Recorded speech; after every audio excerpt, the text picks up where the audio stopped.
Kwe Nabi Boaja Kwe Indigenous Makwa Indorum, Kirikanzi be Anishinaabe and Jinjiba, Anishinaabe Kwe Ndao. I'm Colinda Clyne. I'm really honored to be here and in conversation with my friend Christi Belcourt and talk about her beautiful artwork. And I'd like to start by doing the way we should always start when we're gathered together, even if we're in a virtual space. It's a little odd because we're not all gathered on the same land, but the exhibit that the pieces that we're talking about tonight are from the Art Gallery of Guelph and Christi's exhibit that she has with Isaac Murdoch called Uprising. And so we're in Guelph, and we're acknowledging the land here. We're talking about the Anishinaabe, the ancestral and treaty lands of the Michif Anishinaabe. Currently, you might know them as Mississaugas of New Credit. And we have to acknowledge that these are the folks who have the inherent rights on the lands where we are meeting and where many of us are living and working. So we have to think about who are the folks who have always been here and have those rights. And then what is our responsibility to the folks who are the inherent right holders. So if you're thinking about what you can be doing, what are you doing to be in relationship with people from the community? What are you doing to take care of the land in their absence while they're not here? Because in Guelph, we are a little bit removed from the First Nation, but we're on their treaty lands. So think about are you in relationship with folks, and what is your responsibility to the reconciliation? So miigwech. Thanks, Colinda. I'd like to welcome you all. My name is Shauna McCabe. I'm the director of the Art Gallery of Guelph. I would also like to offer a land acknowledgement on behalf of the Art Gallery of Guelph, who is hosting this dialogue tonight. And Colinda used the word responsibility, and cultural institutions have a responsibility as well. As a land acknowledgement really confronts the institutional legacies of colonialism. Not only have cultural institutions used deeply colonial methods to represent different communities, like Indigenous communities historically, but because of the authority that they have, these narratives have been accepted as truth, becoming destructive policies that negatively affect Indigenous peoples. So we offer this land acknowledgement to recognize the ongoing effects of settler colonialism. Guelph is situated on treaty land that is steeped in rich Indigenous history and home to many First Nations, Inuit, and Métis people today. And as we gather here this evening, we would like to acknowledge that the Art Gallery of Guelph resides on the ancestral lands of the Attawandaron people, and more recently, the treaty lands and territory of the Mississaugas of the Credit. We recognize the significance of the Dish with One Spoon covenant to this land, and offer our respect to our Anishinaabe, Haudenosaunee, and Métis neighbors as we strive to strengthen our relationships with them. We express our gratitude and recognize our responsibility for the stewardship of the land on which we live and work. Also, as Colinda noted, we're not in a place, actually, many of us tonight. We're gathered virtually tonight, connected and yet physically dispersed. And so it's a good moment to really reflect on the meaning of place at this time of distance. And in doing so, recognize how the different traditional lands we reside in and move through every day as we go about our lives really inform our lives. And we acknowledge the elders past, present, and future of these lands with gratitude and respect. I'd also, it's my privilege actually to introduce our guests tonight, our panelists, Christi Belcourt and Colinda Clyne. Many of you know Christi and Colinda already, and this talk is presented, as Colinda mentioned, in conjunction with an exhibition that's on view at the Art Gallery of Guelph that features Christi Belcourt's work called Uprising, the Power of Mother Earth. And this is a mid-career retrospective of Christi's work. So tonight they'll be talking about her art in relationship to land-based practices that are also very important to Christi and how they support environmental and social justice. Michif Métis artist Christi Belcourt is currently based in Anishinaabe territory on the north shore of Lake Huron. In many ways, she's an environmentalist and advocate for the lands, waters, and Indigenous peoples, and a founding member of the Onaman Collective. She's also the project creator and coordinator of Walking with Our Sisters, a community-driven project honoring murdered and missing Indigenous women. And much of her recent artwork focuses on revitalizing Indigenous culture, language, and land-based knowledges while drawing attention to environmental impacts of resource extraction and climate change. I'm also pleased to introduce Colinda Clyne. Colinda has been an educator for over 25 years. She's Anishinaabe and based in Guelph, where she is the First Nations, Métis, and Inuit curriculum lead for the Upper Grand District School Board. And she's very interested in providing a space for Indigenous histories and Indigenous voices. She also hosts Anti-Racism Educator Reads, which is a weekly podcast that focuses on racial and social justice. Colinda also serves on the Art Gallery of Guelph's Board of Trustees. Two details for everyone who's attending. This event is being recorded. As well, if you have a question, there's a Q&A section at the bottom of your screens in Zoom. So please direct your questions to the Q&A posting area, and we will deal with those at the end of the discussion. Thank you, and I will turn it back to you, Colinda. Christi, would you like to say a few words before we get started? Introducing yourself. Hi, everybody. Thank you for tuning in tonight to listen to me have a conversation with my friend Colinda. It's always a real pleasure to be even virtually in the same room as Colinda. We've worked together, and I was present at her naming ceremony when she got her name, and that was a very proud moment for her, filled with lots of tears and emotion, as they normally are. And I want to thank Shauna and the Art Gallery of Guelph for hosting Uprising, the retrospective.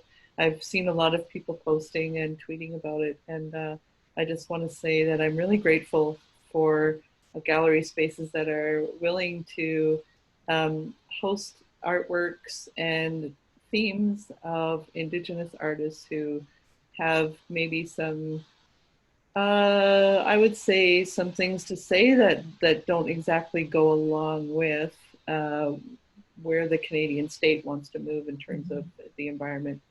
And so I just want to acknowledge and my gratefulness to the Art Gallery of Guelph for having my exhibit there. I know it's going to be closing pretty soon, which is too bad, but I appreciate the time that it's been there.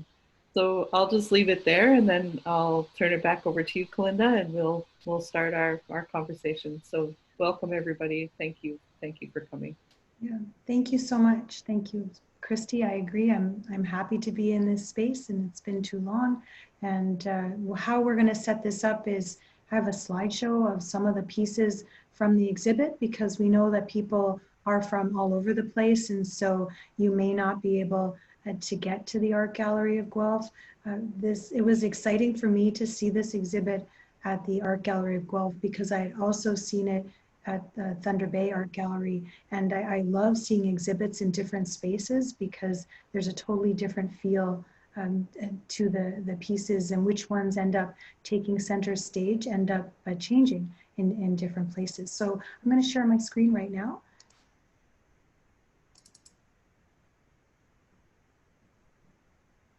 Okay, I'm hoping that everyone can see my screen. So I was thinking about what Shauna started talking about, place, and I think particularly in this time that we are all very aware of place in a different way than we maybe were pre-COVID. And this is an early one of your pieces, Wiki Bay from Mary's Teepee. And I love how there's already the beauty of the water showing up in your work. And I was wondering if you could just talk about your sense of place, water, what your feelings were as we go through a couple of these pieces that I think are really tightly connected. So this one obviously was painted almost 20 years ago now. When I look at it, I think, oh my God, that's such an early piece. My dad, I gave this to my dad, so it normally hangs in his house, but as it travels around, he's grateful to have it travel everywhere.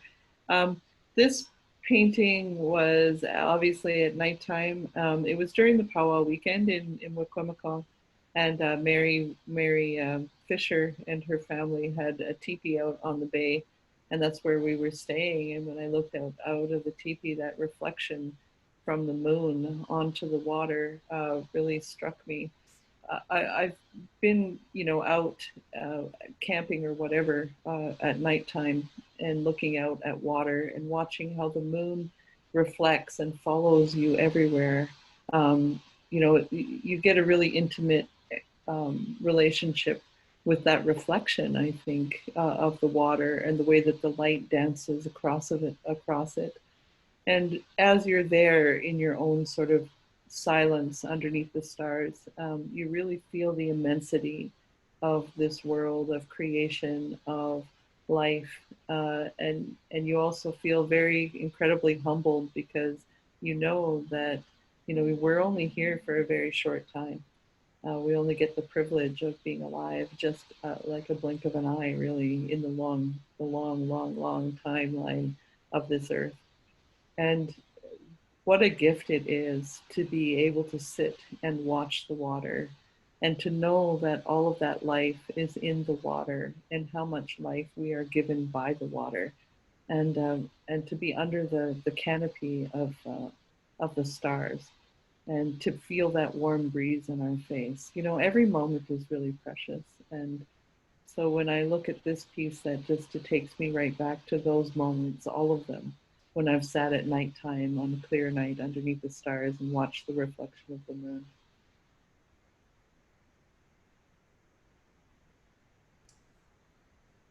I appreciate that feeling too. And as someone who lives in the city, it's not very often that I get to look up and see a sky that looks like this with all of the stars. And I've had only a couple of moments this summer where I had that opportunity. I know exactly what you're talking about. We're working through the water theme, and with this one, we have a little bit of a poem as well, because some folks may not know that you are also a writer and also a musician. That some people like those might be secrets that not everyone knows about, but it's out there now. So I just would like to read this one. Water has no flag, water knows no race. The earth's belly grew of sun and moon and stars until her waters broke, and all of creation took its first breath, crying out, glorious is life into the four directions.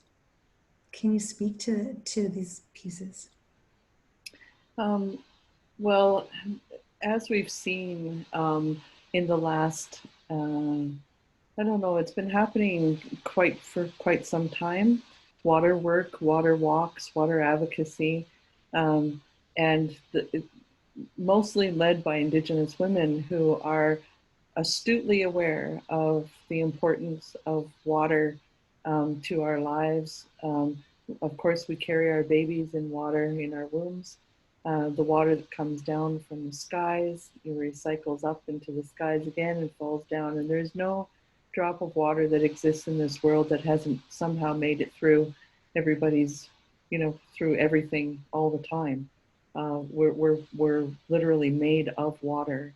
And so without clean water, without water on this earth that's kept pristine and clean, there's no guarantee that the future generations will be able to survive, or the future generations of any species will be able to survive.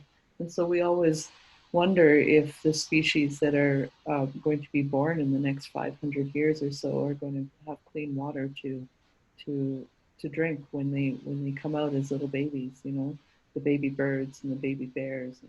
And when you think about 200 years and we ask the question, will they have clean water? The trajectory that we're on this earth right now is the answer. If we ask the question, will they have clean water in 500 years? Will people have clean water? Will animals and everything have clean water? The answer is no. And so we're also watching multinational corporations push their way with their greed agenda, sort of kind of hidden under the guise of democracy, and they promote capitalism, which is proving to be a failure for the earth in the sense of that it promotes insatiable growth, which is simply not sustainable. And so there are many of these multinational oil and gas companies that are pushing pipelines through territories with which they have no permission to go through, or where they may have gotten sort of some pseudo permission to go through those territories, but where the people themselves are rising up and saying, hold on a second, like this river has sustained our people for thousands of years, and it is simply asinine and insane to want to put a pipeline through this river or through our lake, or right now the NWMO is trying to bury nuclear waste near Ignis, and everybody knows that that's going to get into the water at some point.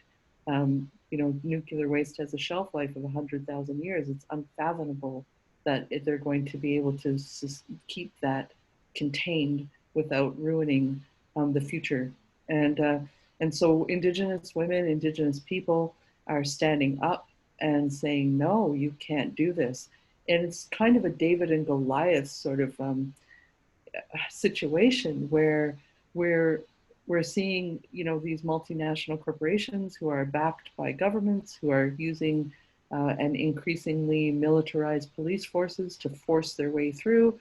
They're calling people who want to protect their land and waters terrorists, and which are mostly Indigenous people who are being criminalized for wanting to just stand up for their lands and waters, and yet they're putting a hero status onto people who are actually for the destruction of the earth.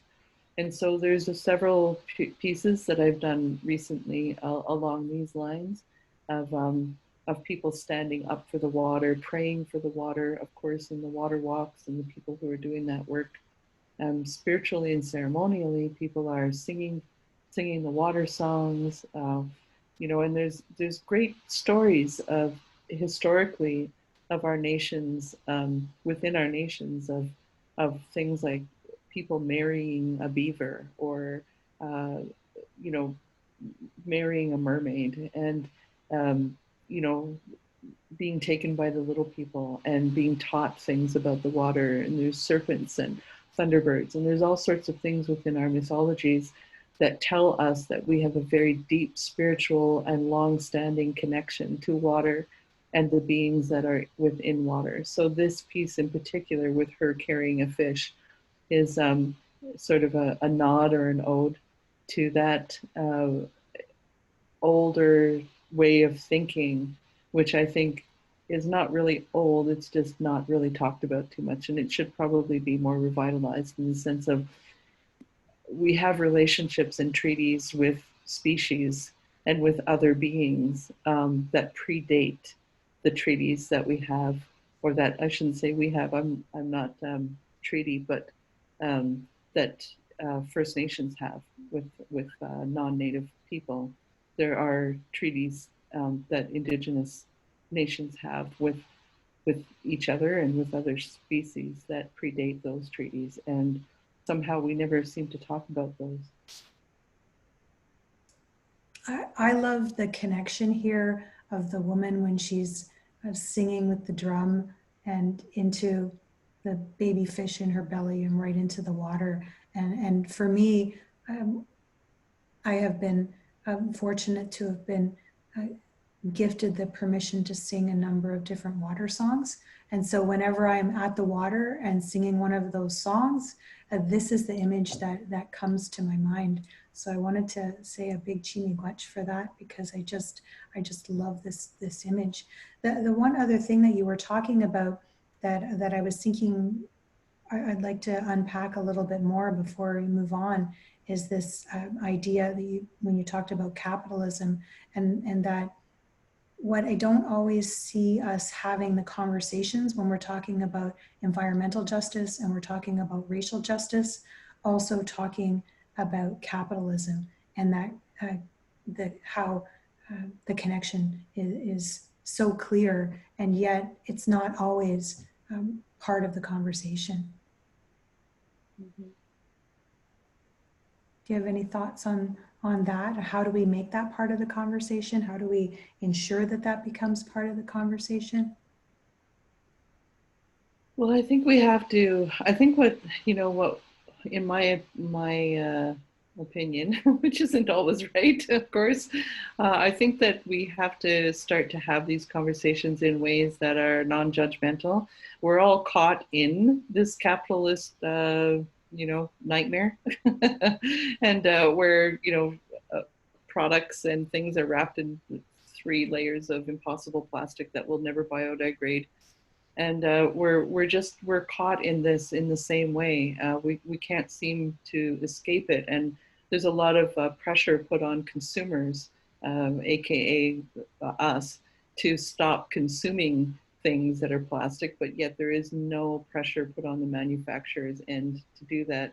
And so this idea of insatiable growth has been sort of tied in and married and melded in with the same concepts of philosophy and democracy and patriotism.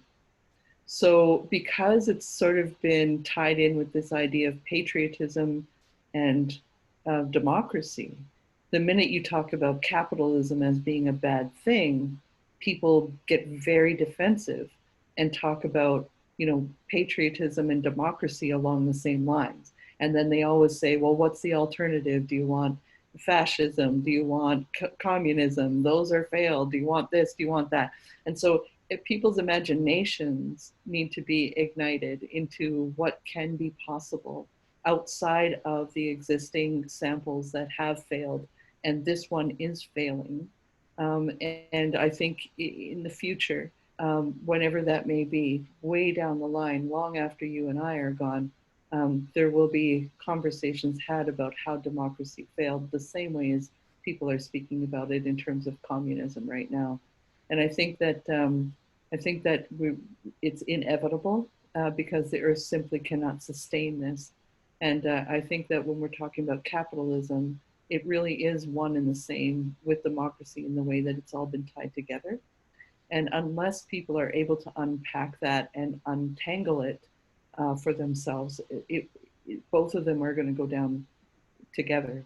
And so we have to reimagine what the world could look like in a place where the vulnerable are not vulnerable, and where there is no poverty, where the military doesn't get the bulk of budgets, and where people have a right to say no to projects that affect their lands and waters. And there's a whole host of things that we could reimagine the world to be a better place, and reimagine this continent to be a better place, where Indigenous peoples have our land back. And those kinds of things are conversations that we could have, and have these imaginings and ignite people's imagination on what that would look like, rather than just saying it's not going to work because of this or because of that, and because the only alternatives are ones in history that have failed already. And that's simply not true. There are like as many colors in the universe as there are possibilities, and we can imagine a different path forward. Actually, we must. Well, speaking of reimagining, and my absolute favorite painting of yours, because I have such a close personal connection to this one, Revolution of Love. Can you speak to it? Well, of course, this is a depiction of the late Josephine Mandaminban, and she led a revolution which is still unfolding, in the sense of she and her sister, and I think there was maybe another, who decided to walk a water walk. They would carry the water in a copper pail, and they would have an eagle staff and walk for the water. And they saw this coming a long time ago, and so they started to walk for the water and pray to the water all around the Great Lakes. And she made it herself. She walked the entire distance around every single Great Lake. She went, you know, I think she began with Lake Superior, if I'm not mistaken. I can't recall. But then she did each year. She did a new Great Lake where she organized a water walk. And as she started to organize these water walks, other people started to see what she was doing and either join in with hers or begin to do water walks around their own bodies of water. And what that involved was them walking with a pail of water that didn't stop. So when you went on these water walks and it was your turn to sort of take, like they would relay, you know, and as you would walk up to the person to take the pail of water from them or the eagle staff always went with the water, and the water would lead a little bit. And then as you took the pail of water, you had to keep on going. You couldn't stop. The water continually had to keep moving. And then as you were going, you also had to put tobacco in bodies of water that you would come across, and pray for that water, and pray for the future. Put your good intentions into the water for all of the future generations to come. And it was a very sacred ceremonial. It was ceremony, and so what she started really was a revolution. And I came across this article a really long time ago with, I guess they were interviewing Mother Teresa, and they asked her, somebody asked her, would you come to our anti-war rally? And she said, no, but if you make it for peace, I will be there. And that really resonated with me in the sense of, I thought, well, that is so true. When you make something for something, it's so much more powerful than if you do something that's against. And when you think about what is it that I remember oh my God, I was in my late teens, and this guy, he said, well, you sure are against a whole lot of stuff, but what is it that you want? You know what you don't want, but what is it that you want? And I had to really think about it, you know, when we focus ourselves to think what do we want rather than what we don't want. It's kind of even a harder question to answer sometimes. It's very easy to pick out what we don't want and harder to say what we do. And so if we want to be for clean water, we want the future generations to have a clean planet, clean air, clean water to be born into, the future generations of all species, then that is a pretty heavy ask. And it's going to require all of us to step up to do something for the water. And so when I think about revolution of love, I think of how Josephine and everyone who participated in the water walks and did all of that work so humbly and unheralded, you know, they did all that work for all of us.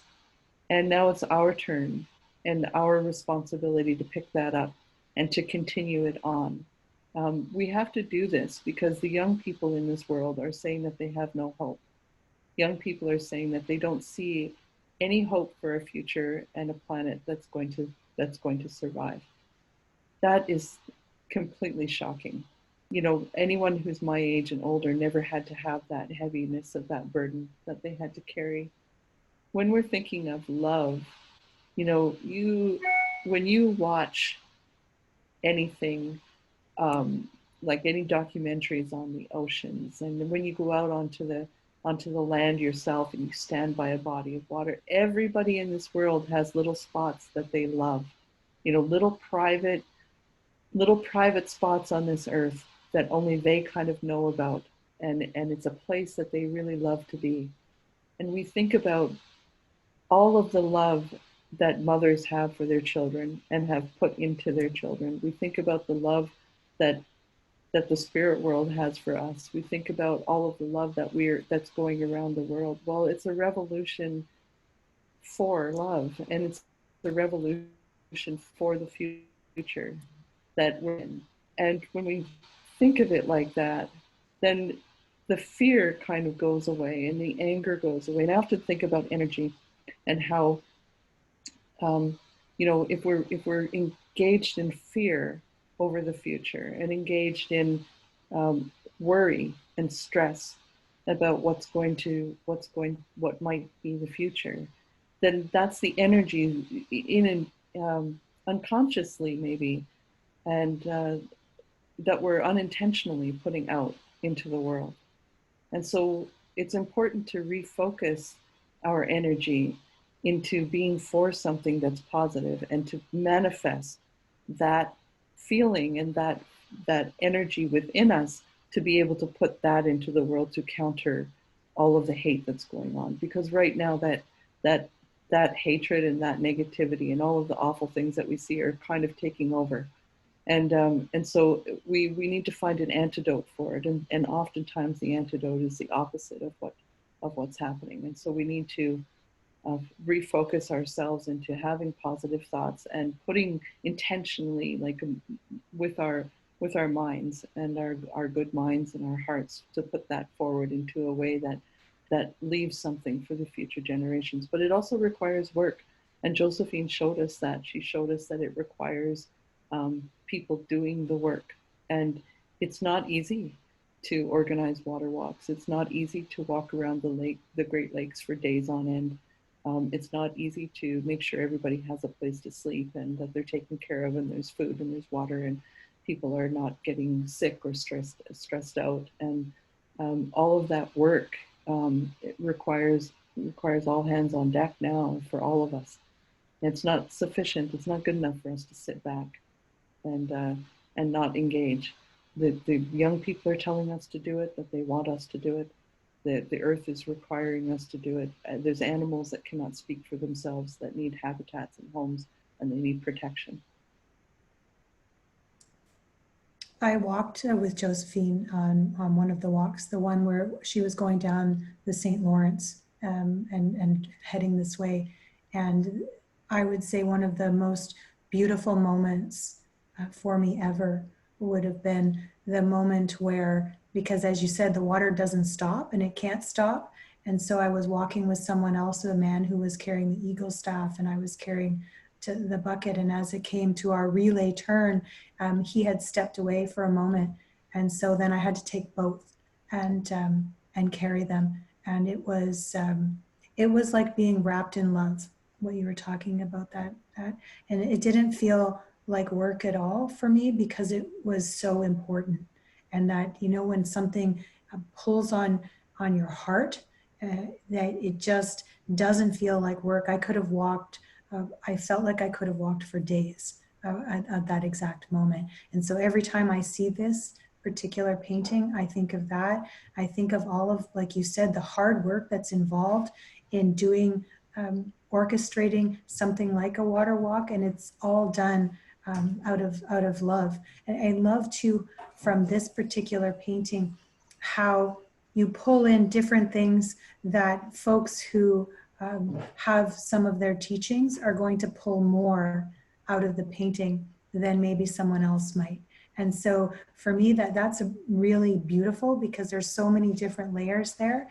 And there are some things that I don't know if you think it's appropriate to speak to. I don't, because I don't have permission to, but I see some things here and it just, I could spend hours with this particular painting. I don't mind speaking to them because they're in the painting and there was nothing hidden in the ways that we were doing things. And there never really is. There's a beautiful openness about ceremonies. I mean, I could speak to some of the objects that are in there, but I wouldn't give teachings on how to sort of thing. But so, for example, the person carrying the eagle staff, or the person behind carrying the eagle staff, also has a yellow cloth, and inside it looks like a little bundle and or a little round ball. I guess it looks like she's carrying something in this yellow cloth. And what we have seen, everybody does it differently, but we make offerings to the water as we're engaging in these ceremonies. And offerings are anything that would be considered it's not, I don't know how to describe it. It's not an exchange. Offerings are not a payment. They're a petition. They're a request. They're a, a begging of sorts, in a humble way to say, please help. And we know that in our teachings, which are pretty universal across, I would say, across all Indigenous nations in North America that I've come across anyway, that there's always a give. You have to give something in order to, before you take something. And if you're picking medicines, for example, we give a little bit of tobacco, or we give whatever. If we're entering into ceremony and we're asking for something in that ceremony, we give something. And it keeps everything in balance. It's a spiritual giving. It may manifest in the physical world in terms of you're giving something physical, but it's actually the acknowledgement comes from the spirit world to see that you've made the effort to give. And that's where the exchange comes in, and that's where keeping things in balance comes in. So in her hand is the yellow cloth. The yellow cloth is a nod or an ode to the full moon ceremonies that are happening, which are also being led and done by women. And these full moon ceremonies are also extremely powerful women's ceremonies. And so there's the full moon that's there, again, reflecting on the water in the painting. Inside that bundle might be tobacco, or it might be food, or whatever. And so it's going to be offered to the water. When we do our water bundles and our offerings that way, where often people will take off their shoes and socks and they'll be standing in the water. So in this case, you see Josephine standing right in the water. There's a woman who's scooping up the water. There's another person scooping up the water. So three of them are down there scooping the water. There's another one off to the right, a lady, a woman who's pregnant, and out of her hand is, you can sort of see it there, some little specks, that's tobacco, that she's offering tobacco to the water. And then over on the other opposite side, the left-hand side, there's a younger person there who's holding up the berries. And so as part of our ceremonies, we always have food, and we always have berries as part of our ceremonies. So she's holding up the berries. And then the animals that are painted on each person is their clan. And then there's another woman who's standing there holding her belly. She's pregnant, so she has two, because her baby is a bear clan inside her tummy. And then there's the singers that are there, and then the lots of other people, and of course they're surrounded by all of the they're basically in the water. I think that's about. There's another person I can see holding berries there too, and then the eagle staff that's carried in part of our ceremonies. I think that's about all I can sort of speak to in terms of what's in the content of the painting. Thanks, Christi. I love that. That was one of my favorite parts, that the bear on the woman's belly. I love that. So I'm going to move on to the next one now. Here we go. So fish are fasting for knowledge from the stars. So we're still working our way through talking about water. Can you speak to this piece? Yeah, so my friend Isaac, for everybody, you probably already know who Isaac Murdoch is. Him and I work together a lot, and we're really, really close friends. And he's a storyteller as well as an artist, and his stories are so engaging, and they bring you to other worlds. Like, he's a very gifted storyteller. And so he was telling me about, I think it was sometime in January, and he was saying, oh, this is the time the fish are fasting for knowledge. And I'm like, yeah, you need to tell me about that, because that's just that alone made me, like, my imagination was going wild. And he said, yes, the fish fast, and they hang upright. And he says, we're not supposed to fish at this time. We give them this moment from one moon to the other moon, so a full moon cycle, where they're fasting, and they hang upright like that in the water. and they are gazing into the stars. There's a connection between the fish and the stars, and they're gazing into the stars for knowledge. And he says when they gain all that knowledge, when we do eat them, we're also eating that knowledge, and that knowledge of the stars comes into our bodies and informs us.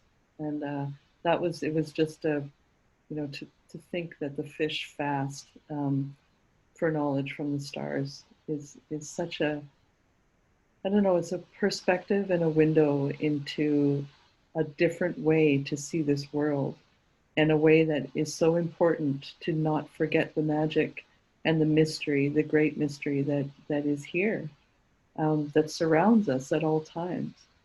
Human species, we like to be, we're pretty self-absorbed into our own doings as humans, and we forget, I think, sometimes that the magic and the mystery doesn't just extend to us in the moments that we choose to observe it, but it's going around us at all times.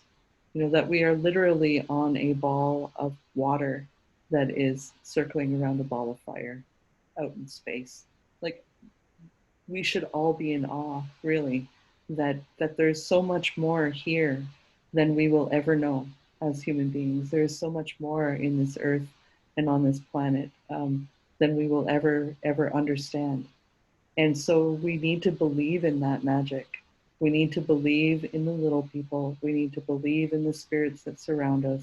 We need to believe in things that are of higher power than ourselves, and that we can be appreciative and humbled and grateful for this life. And when we do that, we walk in a different way, a way that makes you naturally, I think, not want to harm the earth, because we realize it's not ours to harm. It's not ours to have control over or to manage. Thank you for talking about what a phenomenal storyteller Isaac Murdoch is. I think he's the best storyteller that I've ever heard. How often do you feel with your paintings are you inspired from story?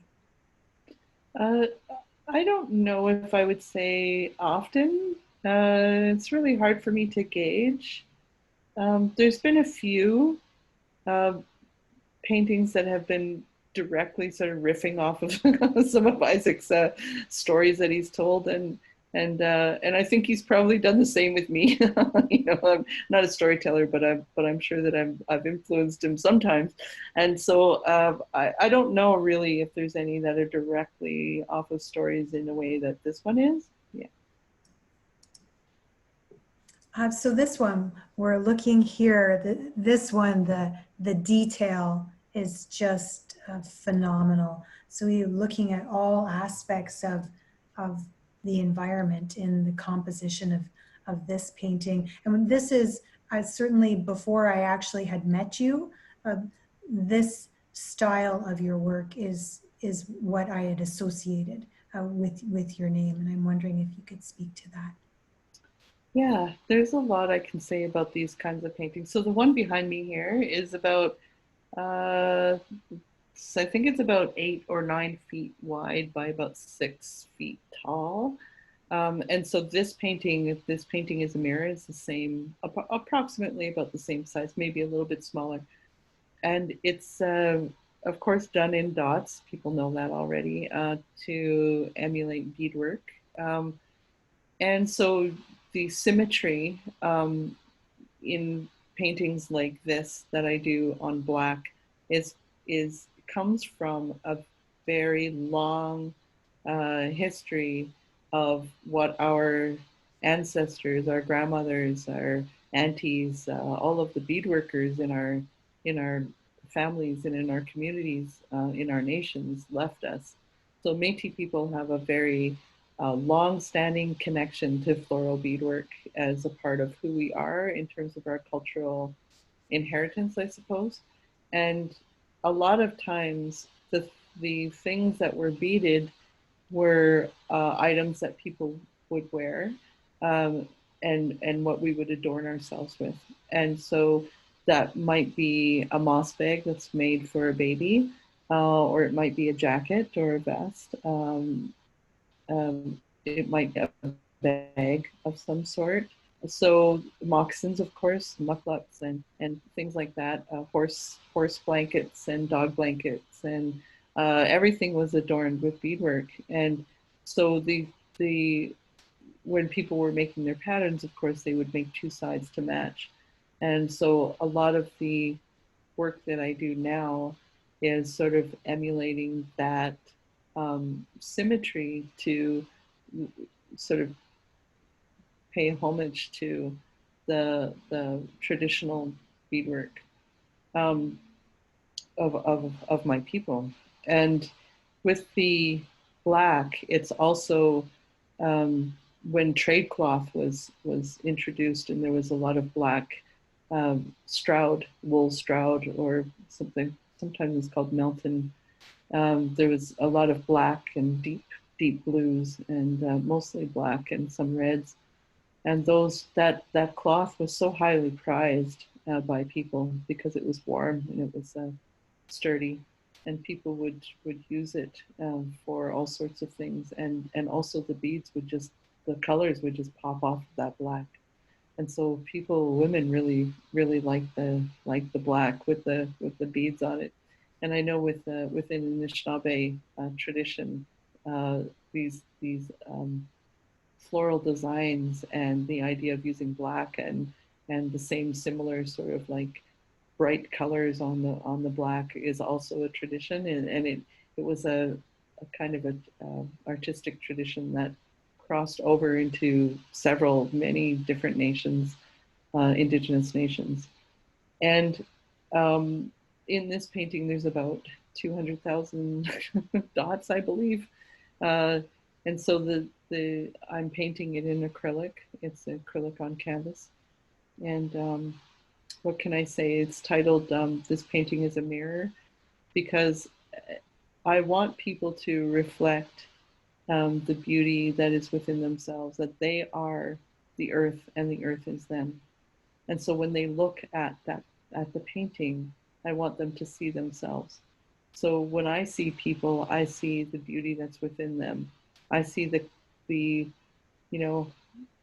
stars that they came from, the light that we are born from, and the spirit that exists within them.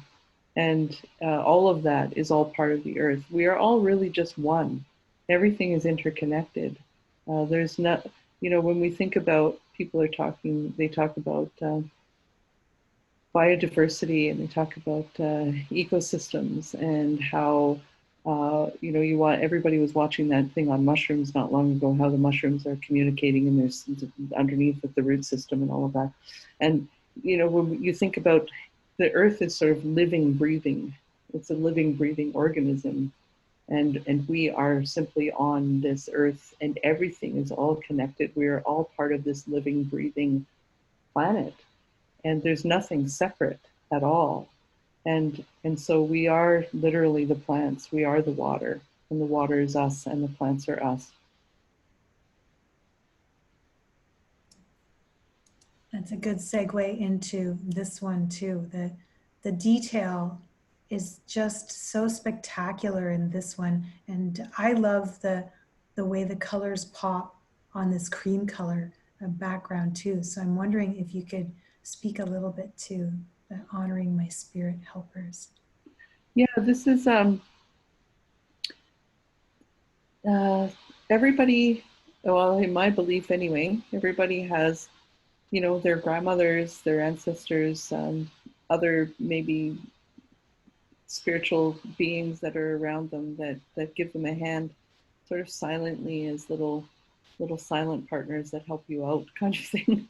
And sometimes we don't realize that. Like one time I was riding in this car. It was my granny's car, and it was old, and I was going over this bridge. It was in Ottawa, and I was going over this bridge, and I felt like there was somebody in the car, and I looked in the rearview mirror, and I was thinking, that's so strange. Like, who is riding in the back seat here? And I just felt like there was somebody there. It was like the weirdest feeling in the world. And then all of a sudden, my axle broke, And if I hadn't have sort of slowed down to look in the rearview mirror to say who is back there, um, then I don't know. You know, maybe I would have went off the bridge. Who knows? But like, I'm not saying that that would have happened. I just don't. You know, you just don't know. There's a grand mystery here that we can't understand. So I believe that there's helpers around all the time. And sometimes in my paintings, I get stuck, and I'll just sort of say, okay, please, like, help me with this color or help me with this something because I'm stuck here. And sure enough, you know, they always come through and give me a hand.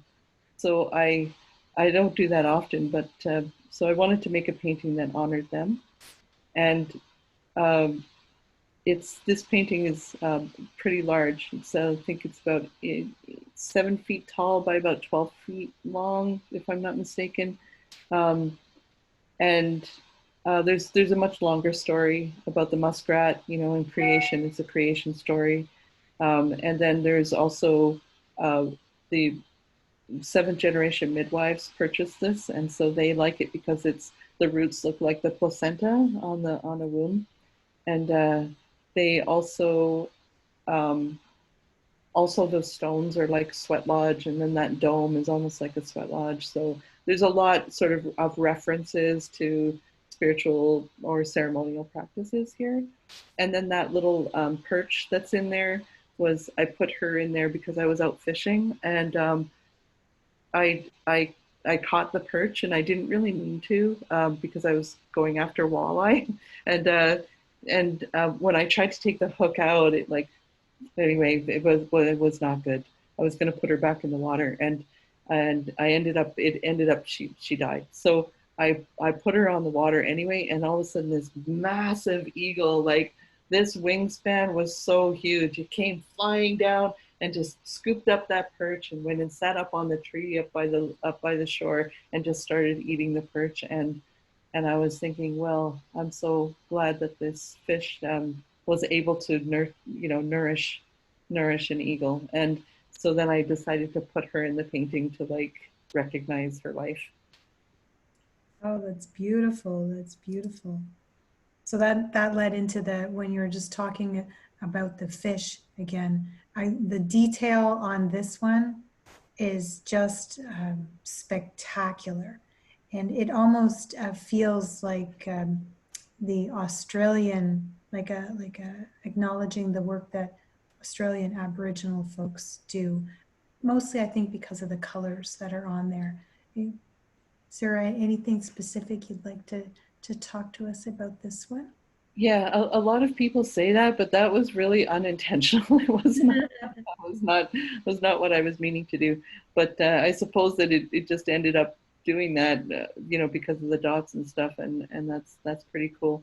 But the sturgeon, so I had a dream that I was in water and talking to a sturgeon, and which is strange because I don't know anything about sturgeons, and I never did know anything about sturgeons before this dream. And the sturgeon told me that she missed the frogs, and I said, okay. I woke up and I thought, well, what on earth was that all about? Because up until that moment, I literally had no connections to fish at all. I wasn't fishing. Didn't live on a lake. I just never really thought about it. And then so I thought, well, that's pretty powerful. That's definitely like in the realm of a spiritual dream rather than just a regular old, ate a banana at midnight dream. And then you get nightmares. You're not supposed to eat bananas at midnight. Did you know that? That's what they say. If you eat banana, not midnight, but if you eat bananas at night, you get midnight. I mean, you get nightmares. That's what they say. So anyway, the sturgeon said that she missed the frogs. So I started to Google, good old Google. I started to Google, like, what is the connection between sturgeon and frogs? And I came across a website of the Menominee Nation who does sturgeon ceremonies. And I just read this little blurb that said the sturgeon will wait for the frogs to sing before they will come back to spawn. And I thought, well, why then am I having this dream about a sturgeon missing frogs? Like, why why is she telling me this? And then I started to research some more and found out that sturgeons have to be 25 years old they'll before they'll lay eggs.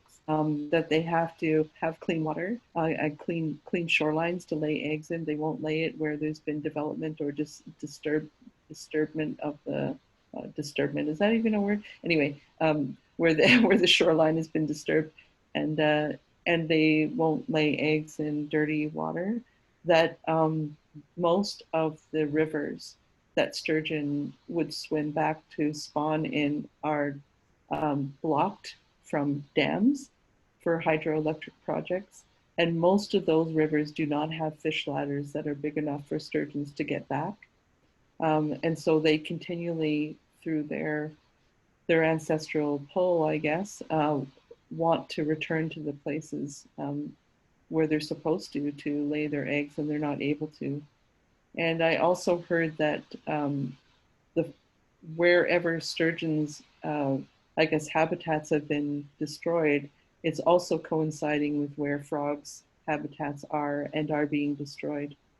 And so the idea that sturgeons and frogs have a relationship that has nothing to do with us humans, and it's not a predator-prey relationship at all. It's a very long, thousands of year old relationship where the sturgeons wait for the frogs to sing. And if there's no frogs to sing, then how will they know, to come back to spawn? And, sturgeons, they're caught for their caviar, caviar for their eggs. And it's sold for $150 a tin and an ounce. And, there's a huge pressure on these really majestic fish. And in my opinion, people shouldn't be catching them at all because they're in decline. And, we need to protect, we need to be able to allow the animals to speak to us in our dreams, and then somehow have the courage to stand up for their homes and to protect their homes so that they can survive, and their great grandchildren will also have clean water and land to survive in. So a theme that I've noticed in your work is the listening to our more than human relatives, and that reminder that comes out that if we're going to have that future that you keep talking about, we need to be listening. And I think that many of us are good at the talking part and not always so good at the listening. And I connect that to the title of the exhibit, Uprising, and of that listening and the uprising with the more than human relatives. What is your connection to the title of the exhibit? Well, I think I've been clear for a number of years that nothing short of an uprising is going to change things. The trajectory that we're on is not a positive one. If we allow multinational corporations to continually control governments and police forces, we are not going to end up in a good place. It's not a place that's going to be a just and fair place for everybody. And we've already seen that in full view these days. So we absolutely need that for the earth. And I don't say that lightly. Talking about revolution is not a romanticized idea. It comes with a lot of suffering, but the alternative is suffering anyway.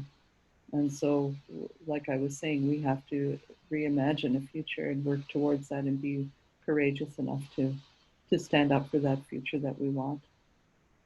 I do see that we're at the 8 o'clock mark now, and there seems to be a few questions. Yeah, okay, I want to make sure that I get to, I love okay, can't talk all about, but when we were just talking about the uprising, I wanted to make sure that some folks who may be new to your work also know that in addition to all of the beautiful paintings that you do, that there's also been this banner work that you and Isaac have been working on. I'm wondering if you could tell people a little bit about that, because most folks may not know how generous the two of you are with these particular images. Okay, well, we started, Isaac made his lino cut of the Thunderbird woman. And I've always been like, him and I were working on these things out of my home for a few days, and I've always been really attracted to that really stark black on white, and so we were sort of going in that direction and starting to do this work. And then all of a sudden Thunderbird Woman came out, and boy, was it ever powerful. And it just took off like wildfire. And Clayton Mueller-Thomas asked, yeah, the one on the left here where it says water is sacred, stop energy east. There was a number of sort of movements organized or protests organized around Winnipeg. And David Solnit from 350.org were trying to get in touch with Isaac and saying, please, can we use your Thunderbird Woman for our screen printing? And we stopped by there. We happened to be passing through Winnipeg, and we stopped by there and we started painting some banners and participating in this screen printing. And that began our friendship with Clayton and with David. And then they sort of taught us how to do this. And as other communities were facing encroachment upon their lands and waters from multinational corporations, they wanted to also make banners. And so we would travel around and help do this. And we also would print sometimes 900 to 1,000 banners, and then we would ship them off to different frontline actions for their use.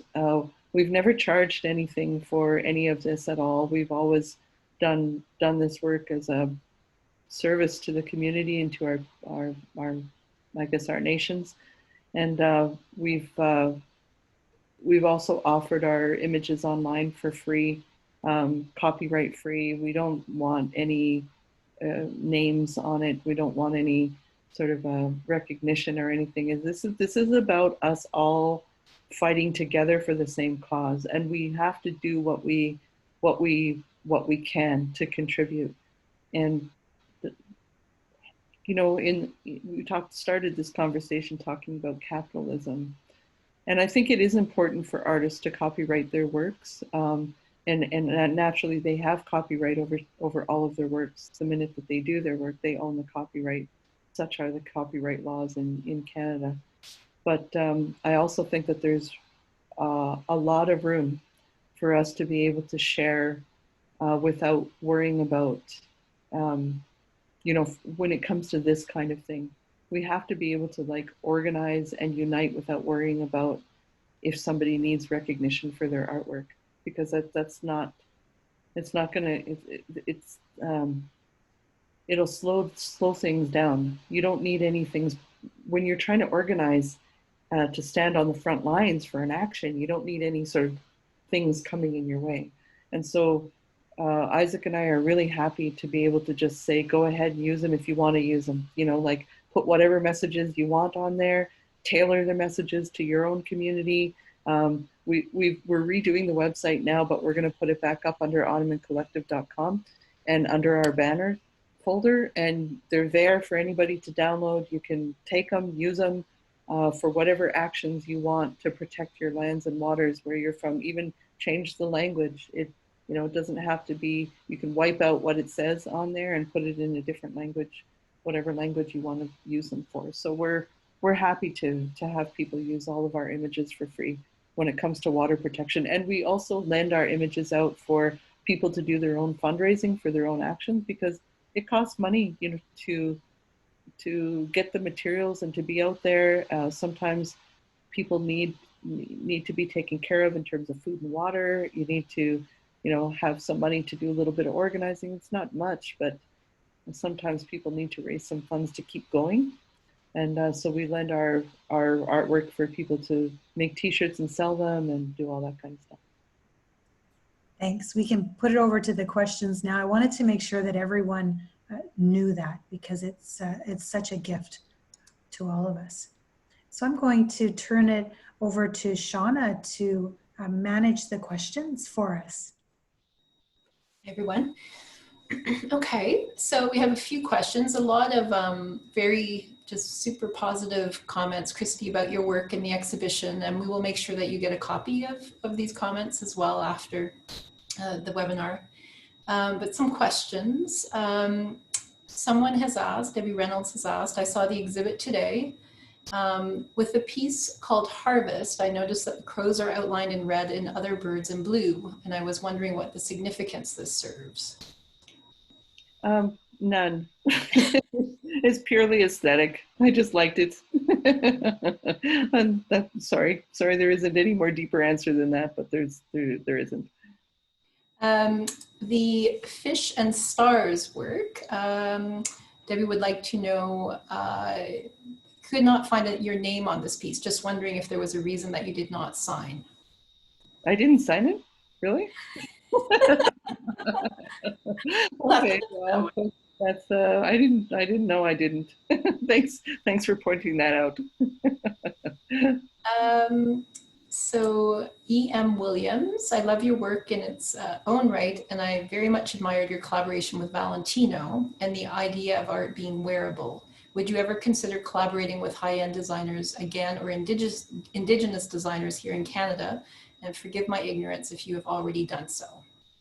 Yeah, I would definitely love to collaborate with Indigenous designers, inside Canada or outside Canada. It doesn't matter. I'm very, very much open to that. And I don't know if I would ever work with one of the fashion houses, one of the better known fashion houses again. I didn't have a particularly bad experience with Valentino. It was just, I think in the end, there was no protection for my work from the knockoffs. So there's multiple sort of fake storefronts that are all over the place that present as being English-speaking storefronts that are tailored to markets in North America. And those storefronts were offering, and when I say storefronts, I mean like those online storefronts that sort of have no face or name. They sort of go under different company names and all this stuff, and you can't really find anybody behind them. They were offering multiple knockoffs of the Valentino line that we had collaborated on. So, and they had even taken liberty to sort of adapt some of those pieces into other designs, but they basically took my art and put it all over these pieces. And whenever I would like come across it, I would complain and I would say, okay, you have to take this down. You don't have copyright. You can't do it.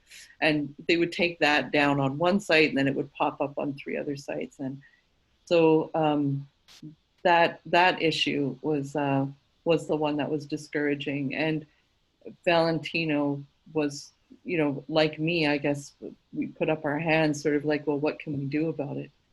Because these are overseas companies that are just, marketing this stuff all over, and you can't really stop it once it starts. Right. But I think that it was an okay experience working with them. It wasn't as in depth as I would have liked it to have been, in the sense of like, I would have liked to have a longer type of a relationship with them to be able to do. It was fast. It was fast and furious, and then I don't like that they appropriated native designs following our collaboration. Right. So I tried to guard against it by asking them, have you ever before? But I guess I should have said, will you ever in the future? So, and I didn't ask that question, just assuming that they were like conscious of that kind of thing, and they weren't, and then that was disappointing. But it was a fairly good, experience. But I would absolutely want to work with Indigenous designers for sure. Okay. There was also a question. more about the composition of your work. So what kind of paintbrushes are you finding best for your work, best for acrylics, and that give you the good control that you have when painting? I will use anything at all, just about, except for student grade stuff. I never use student grade paints and never use student grade paintbrushes. They're just going to end up being frustrating beyond belief. I use a lot of script liners. So Winsor & Newton makes some good ones. I even go on, like, I think it's called Micromark something. It's like they make little mini machines for doing little mini, what are those called? Like, people that make little ships and bottles and stuff, and they like miniatures and little miniature villages and like little things like that. Anyway, it's this company called Micromark, and they have all these, like, they even have a little mini jigsaw. It's like the most amazing little things. I think it's so cute. But they also have these incredible paintbrushes that are very fine, very tiny script liners that will, get the details. So you have to kind of search around for those. But otherwise, sable brushes are considered to be the best because they hold the paint well. Everything is smooth when you're using them. I like using rounds as opposed to flats. But the sable brushes are like $50 a brush. And so in my entire career as an artist, I think I've only ever had one or two of them. I don't think I'm cheap. I just think like, that's an awful lot of money to pay for a brush. And do I really need it? And can I get the same effect without it? And mostly the answer is yes. So in terms of acrylic paints, I'll use just about anything. Liquitex is good. Golden has got a really good reputation. Those are the brands that are the best. Just stay away from anything student grade at all. If the price is cheaper, there's a reason for it. And it's because they don't put enough pigment into the medium. And so you end up, having to use 20 coats of paint to get the same opaqueness as you would to, one that you maybe paid a little bit more for. It's better to invest in good paints, good brushes, and good canvases, and you will see a big, huge difference in the quality of your work when you do. Yeah, stay away from the cheap stuff. It's annoying. It's frustrating. You'll see when you go and buy the good stuff. Save up for it. It's expensive though. It's as expensive. Like, there's certain stores I can't go in, and one of them is like a bead store because I'll come out with beads that I probably won't use in my lifetime. At shoe stores, I have a thing for shoes, and art supply stores, and I can't go in there because I always end up spending way too much money. The art supplies are expensive, but once you get a good stock, they go far, and the only thing is, care for your brushes really well. Always pull the paint, never push it.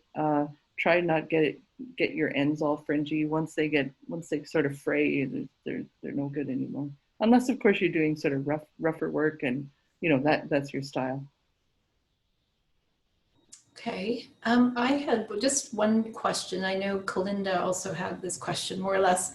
One of the reasons we wanted to do this event tonight was actually because tomorrow is Orange Shirt Day, the day when we mark the legacy of residential schools, and particularly among young people and students in schools. And we wondered if you had any thoughts or words for children and youth at this time.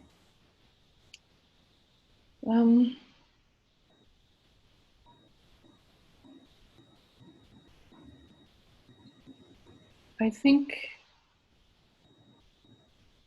my thoughts and my words are more for adults than children and youth. And that is, we really do have to get off our phones and social media. We have to spend quality time. I'm not saying people don't, but I'm saying the stresses of the world, our kids pick up on that. They feel that from us. And we have to instill hope in the sense of, we have to have it ourselves, and we have to believe in that. Most of the problems that kids have is because of adults not either, they're not safe, or they're not being protected, or they're around people who are stressed and frazzled. And none of us have enough hours in the day, and kids feel that.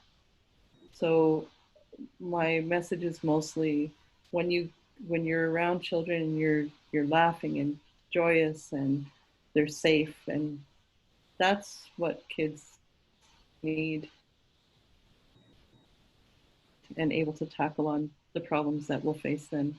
They don't need to do it now. And also we have to sort of step up as adults and fight for them. Otherwise, they're going to face worse than what we have now. Freedoms will be restricted, so we have to guard and protect our freedoms with everything that we have, because there will be less for them later on. Children, and the only thing I would say for youth and children is, if you want to be an artist, don't let anybody discourage you. Don't let anything stand in your way. Just pour your heart out into everything that you do. Give it 100%. And people are shitty. People will give you real discouragements. They'll tell you, oh, that's not going to be a good career for you, or that won't protect you in the future, or whatever. But you really do. This is your life, your spiritual path. You have to follow your own path, not anybody else's. And the other thing is that in terms of Indigenous people, I would say for us, it's really good when youth and children get out to fast, or at least youth. Fasting is a really, really important thing. We need people to be out fasting and attending ceremonies. So that's and learning their languages. So those are hard tasks. But I don't know. Kids have it going on. Kids know what's up. So I wanna learn from them rather than me tell them something. Like I think they can tell us a whole lot rather than the other way around. So. I know that there's a couple other questions that I just saw when I'm looking at the chat, and there was one that said, where do you store your large canvases when they're not being exhibited? Mostly they're stored, they're already owned by other institutions or people. And so they're going to go back to those places, and they have much larger walls than I do. So I don't have to worry about that. And then the other ones that I can't store in my house, I take them off the frame and I roll them up, and they become stored that way. So the larger ones get rolled rather than stay on the stretcher. A question from Megan Rook, who is a lovely ukulele playing youth who I know. And it's a great question, Megan. What do you think of the intersection of art and politics? Do you think it is possible for an artist of any media to remain neutral?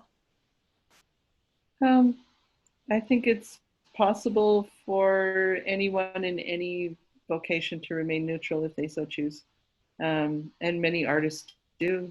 There's some artists who are exploring color, and that's their bag. That's what they'll do. And they still bring beauty into the world by exploring this color, and they don't want to be involved in politics or have any sort of position on things. I'm not in that category. I can't help it. But, so I do think it is possible, to remain neutral. I wouldn't know how myself, but yeah. There's also a question. You spoke a bit about your creative process. Is there anything specific you do for inspiration?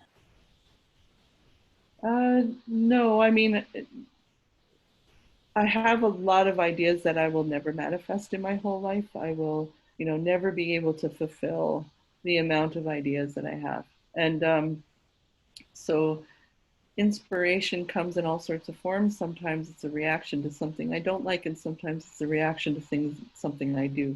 And I don't know how to say that, except that, it's just, I don't know where other people get their ideas, but it's just, you get a vibe or a feeling, and you just, that feeling sort of gurgles up from the pit of your stomach, and it's almost like you can't stop it, and then you just go for it. So. Okay, it looks like it's about it.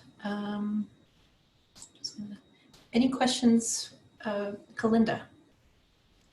Oh, I think that I've had a wonderful time.